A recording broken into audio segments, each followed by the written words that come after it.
Hello, and welcome back to Spiritual Astrology. So today I wanted to bring up the topic of,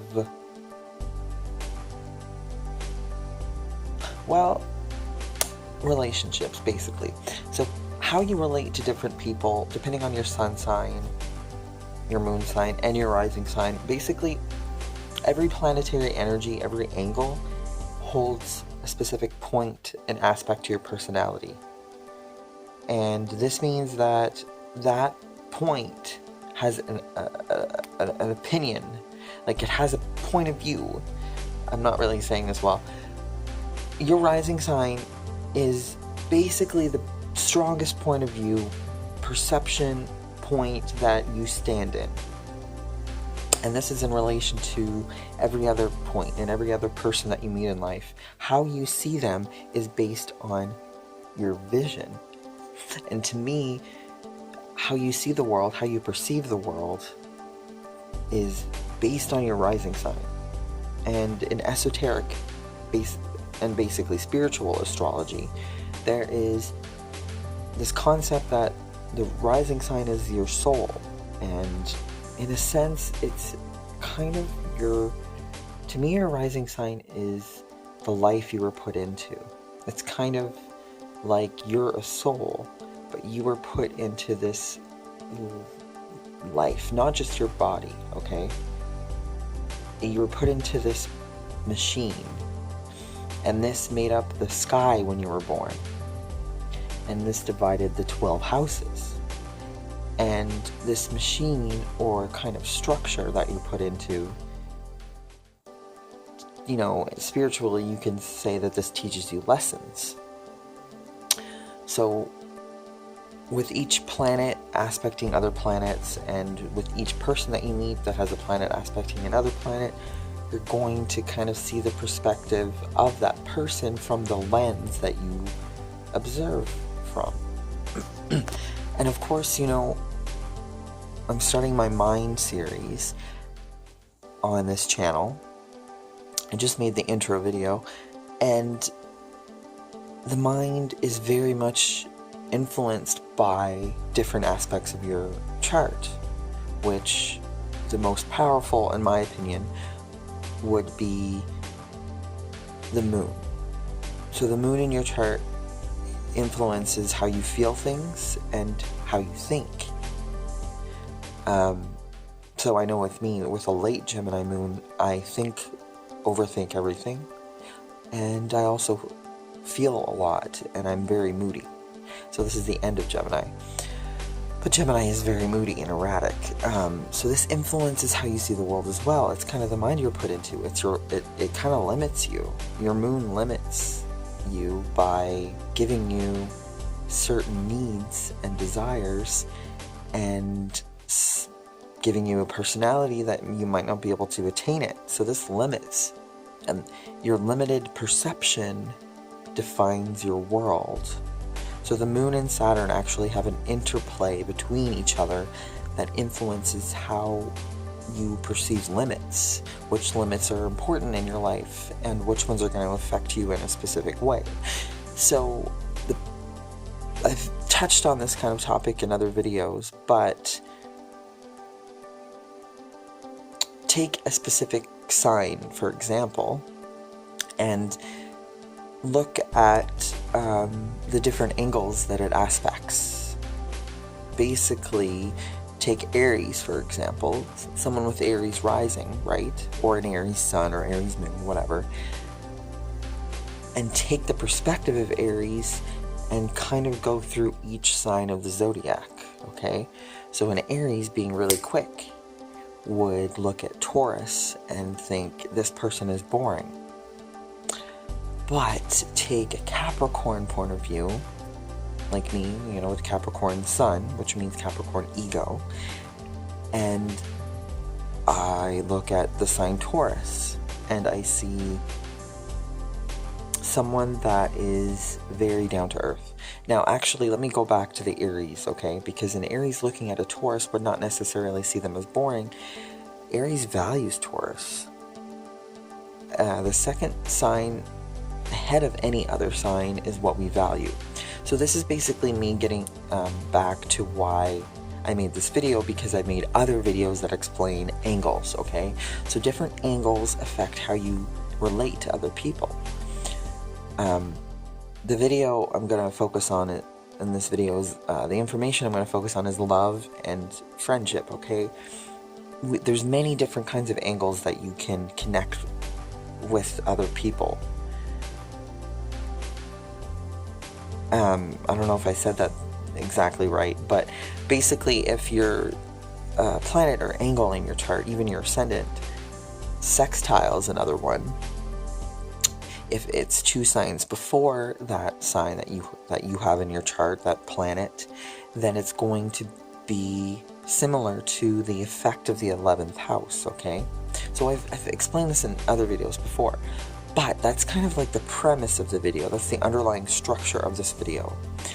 What I want to get at now is the fact that different angles kind of show you just a small portion of how you may view a loved one in your life. Now this could be family, which we automatically, associate with the 4th house, which would be squared, which makes sense because people in our family tend to push our buttons because they know us on a very deep level, right? So that's why home and family rule the 4th house. Also the 3rd and the 5th, okay? So not only is the 4th house the very bottom of the chart, your family, but you go one house before that and it's the 3rd house of siblings and neighbors. And this is because you communicate with these people, right? Gemini rules communication, naturally ruling the 3rd house, which means it is 2 signs ahead of Aries, which Aries is you. It's the personality, it's the 1st house, right?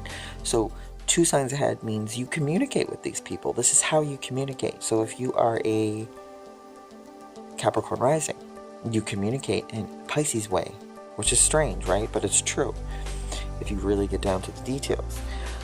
But this is with any placement in your chart. Say you have a Gemini moon like I do, and you have an Aries best friend. It would make sense. This Aries person with any planet or even ascendant in Aries would be seen by an Aquarius energy, a Gemini energy, as friendly, because it's 2 signs before, which is naturally like the 11th house, okay? So my point here is that sextiles influence people based on friendship, okay? So the sextile energy, you can relate a sextile in a chart, okay, to the 3rd house and the 11th house, all right? Because it's both 2 signs before and 2 signs ahead, which means 2 signs, which is sextile. And this is very good friendship energy. This is like a good root. It connects you with people. It gives you a detached ability to communicate with someone and get along with them like a friend, okay? That's why the 3rd house and the 11th house are connected to friendship, because friendship is very detached, because Aquarius naturally rules the 11th house, which is why when you have friends, there's less of an emotional connection. Like, there is an emotional connection, but you're not fighting and arguing in the sense that you have in some relationships. Now let me get to the nitty-gritty, like, interesting part of love and intimate relationships, partners, husbands, wives, lovers, whatever. This deeply, you can have someone that you feel like you connect with on a very intimate level, and they can have sextiles in your chart, that kind of connection. But to get really intimate, like, when you see someone and you instantly have an attraction to them, first of all, this is most likely going to be an opposition. Just like how I met my ex-fiance. His sun fell exactly on my ascendant, of course.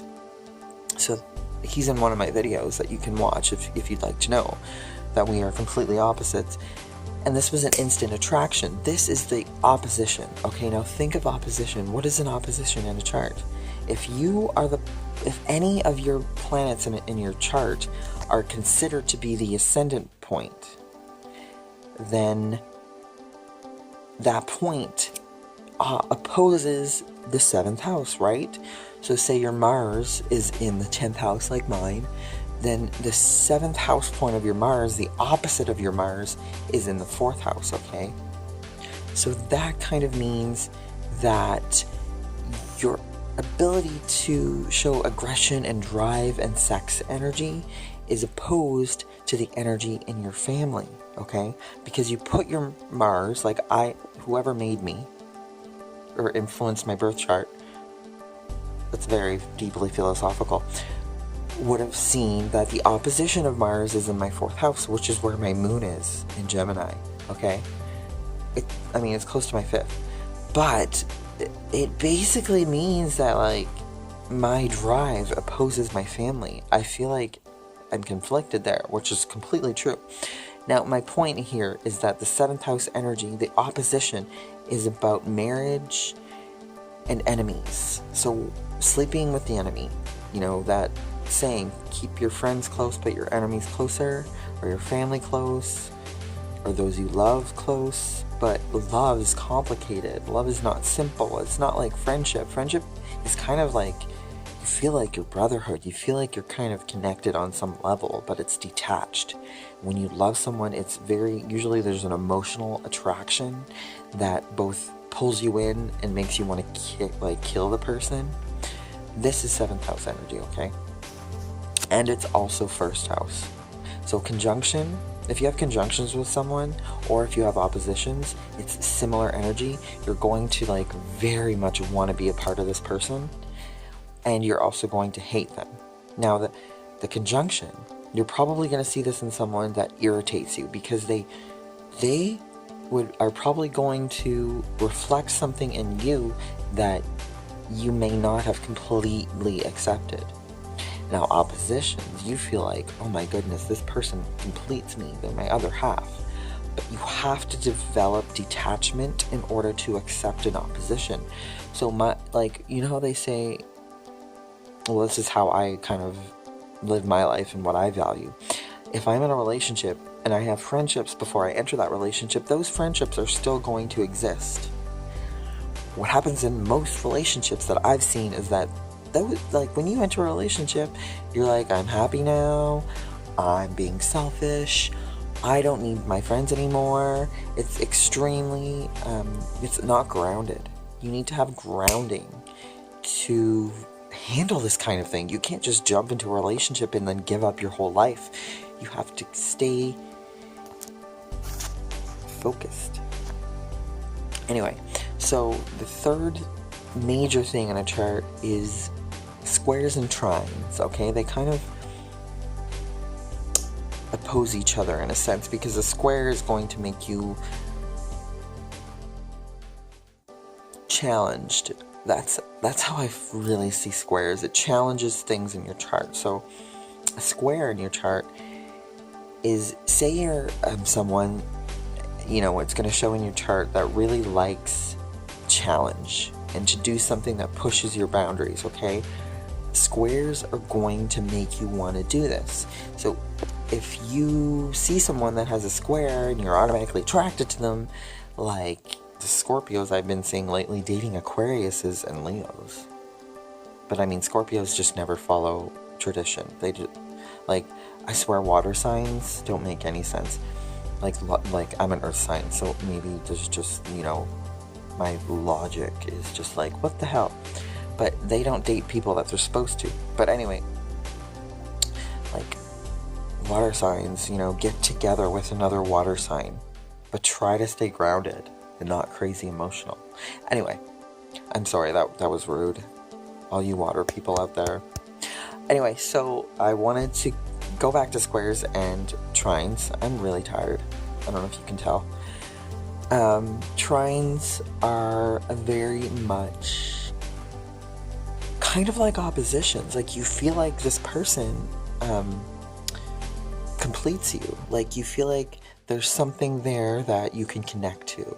Like, oh, this person could help me with this part of my personality, because this part of my personality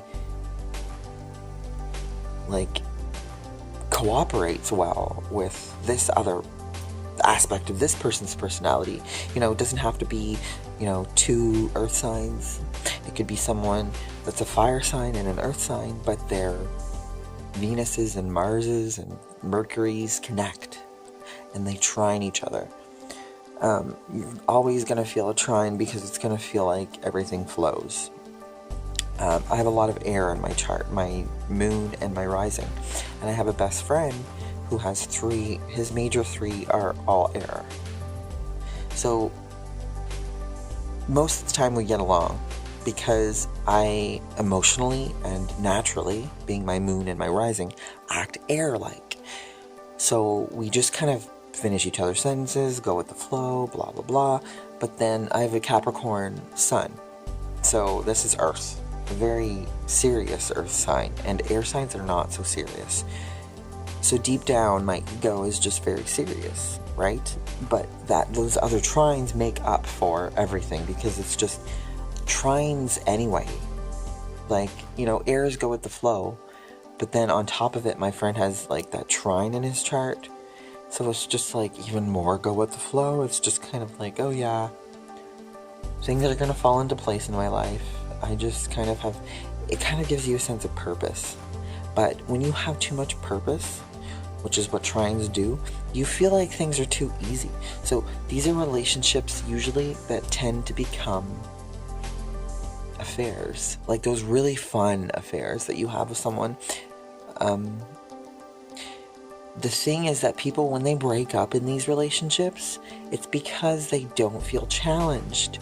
So when you have a lot of trines with someone, you're gonna think, wow, like I really connect with this person. Like it's gonna feel too easy, like almost boring. So oppositions, you know, they break up, but that's because they usually feel too challenged. So if you have an opposition in your chart and someone else's chart, you're going to feel too challenged. It's going to be like, you know, squares, but on ecstasy or whatever. I don't know. But then there's squares, which challenge you. And if you have a square and a trine, and these are major planets in you and your partner's life, or even a friend's life, you're really going to feel a good balance in your life with this person. But basically, to sum this up, because I'm talking too slowly and this is a long video. To sum it up, I want to get to the point that squares are kind of like, you're gonna feel like this person is kind of an enemy, but you could kind of bounce off each other ideas, but there's going to be kind of friction there, okay? So this is kind of like people you don't automatically click with, but that you can bring into your life if you want, and if you're a determined person. Now, oppositions are enemies, okay? Basically, that's it. But it's also people that you can enter into committed, intense relationships with, that you feel like complete you, but you have to let go of your ego for oppositions, for sure. Trines are romance, and I could say love, but opposition is also marriage, okay? So if there's oppositions in your chart, you're likely to have a marriage connection. Trines, you're likely to feel romantic love. And sextiles is the good friendship base. Now, because I have Leo South Node, which is very much romantic energy. Leos like love. Like, they like the romantic kind of love like you see in movies, even if they won't admit it. Leo energy is creative, romantic, expression, you know, affection, physical. It's physical expression, you know? And I have that at my South Node, so that is very much trine energy. My North Node is Aquarius, which really likes the sextile energy. So as I get older, like, it depends on the different kind of people, what kind of relationship is good for you.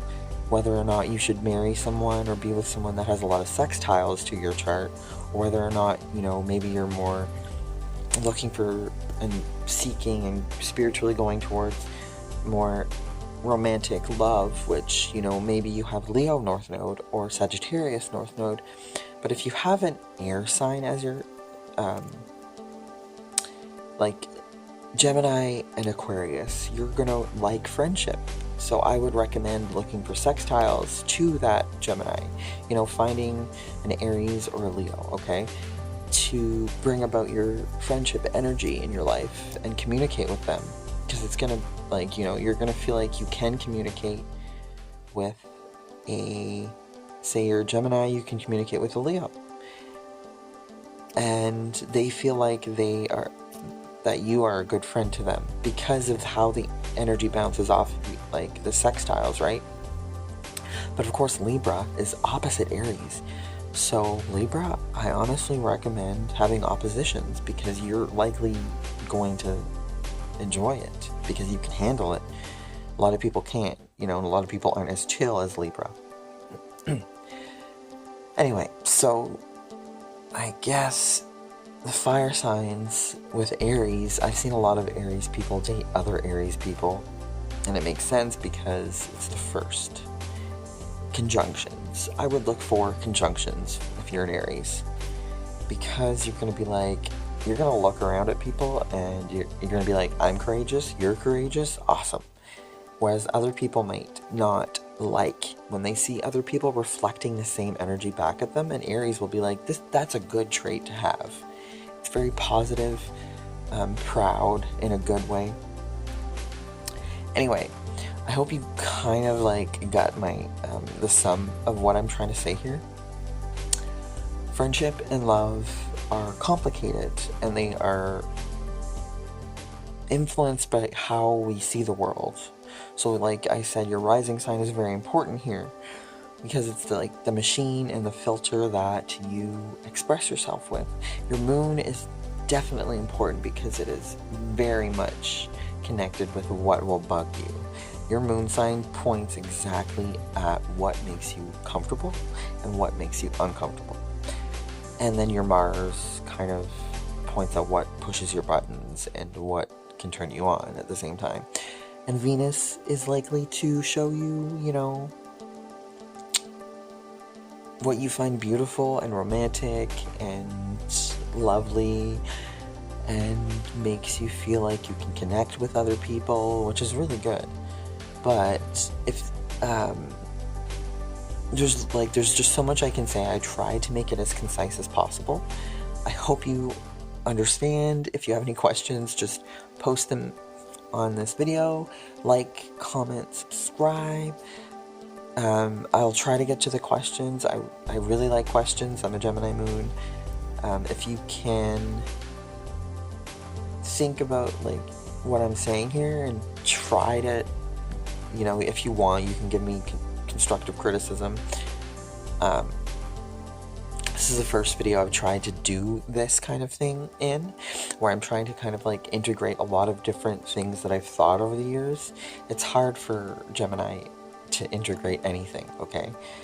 But if you're a Sagittarius out there, you know, teach me, because I have Sagittarius Mars and Sagittarius midheaven. So yeah, thank you for watching. Have a good day. Bye.